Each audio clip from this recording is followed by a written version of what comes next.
स्पष्टीकरण आपल्या परिसरात नद्या, नाले, तळे, दगड, झाडे, वेली, घरे, रस्ते, प्राणी, पक्षी अशा बऱ्याच गोष्टी दिसतात.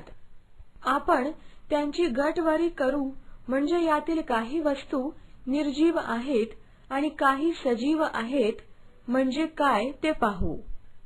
निर्जीव वस्तू ज्या गोष्टी वस्तू स्वतःहून एका जागेहून दुसरीकडे हलत नाही, काही खातपीत नाहीत, वाढत नाहीत अशा वस्तू.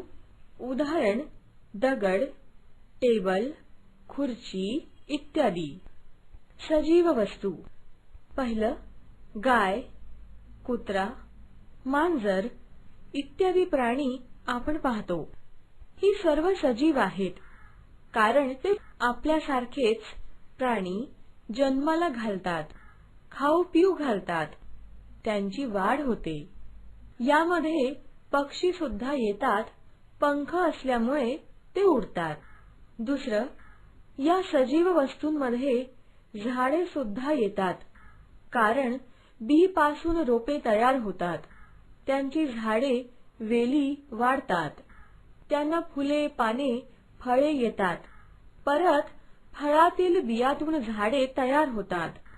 आपल्याला लागणारे कपडे, अन्न, फळे ही वनस्पतींपासून मिळतात. सजीवांना लागणारे हवा आणि पाणी हाही परिसराचाच भाग आहे.